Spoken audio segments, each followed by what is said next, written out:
If you boil all this down to the essentials, Zen is saying 5 things about time. Firstly, because the world is composed of events, and because no event becomes another event, time is discontinuous. No one moment of Megan's iPhone becomes the next.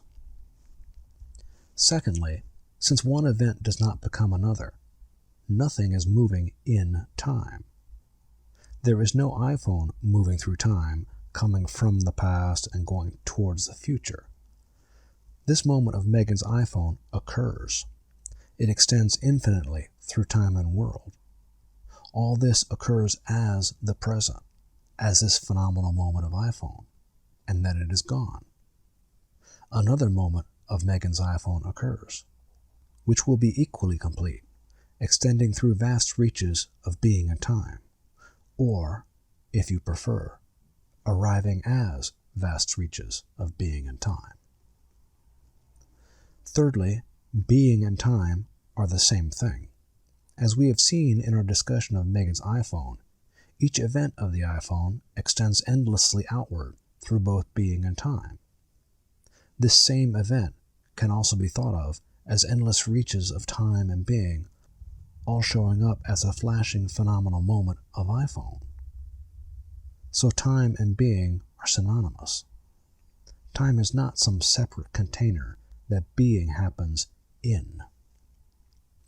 The fourth assertion that Zen makes is this, that far from being mental locations that things come from and go towards, past and future go forth from each moment. No part of world that we have sketched out here exists somewhere else, in some mental location. It is all arising into or going forth from this exact moment.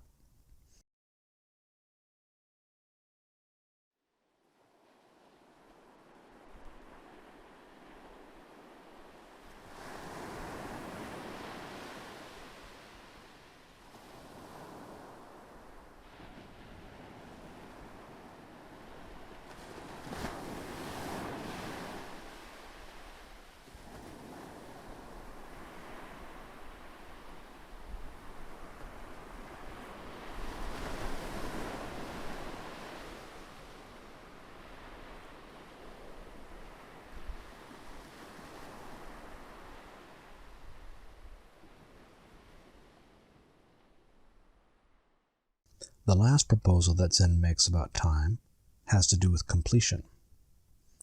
The world consists of events, not objects. As we said before, events are by nature complete. Events are what they are. The only place an event can be incomplete is inside the mind of an observer who is making judgments about the event. But in the world itself, events are always complete. Each moment of this cell phone is complete.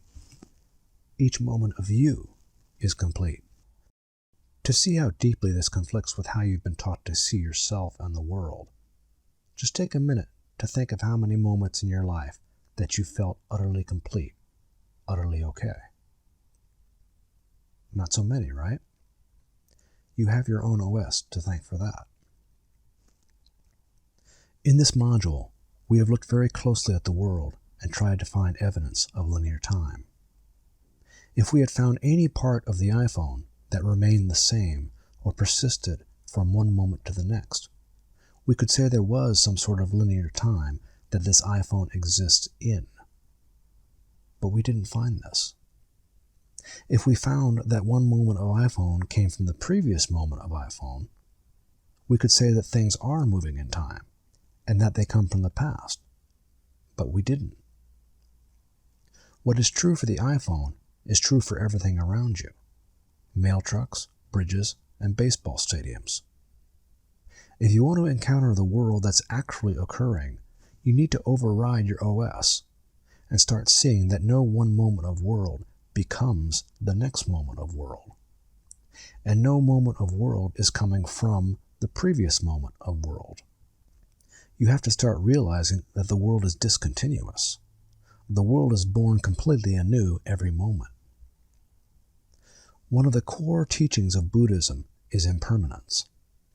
This is often misinterpreted.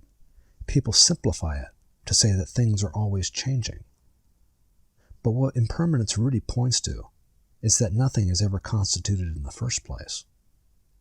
Your iPhone is not always changing. It's never really there in the first place. Yet there is something going on. Bridges and baseball stadiums are flashing in and out of existence. And that's the point of Zen, to take a deep breath and step into whatever the heck this is that's going on.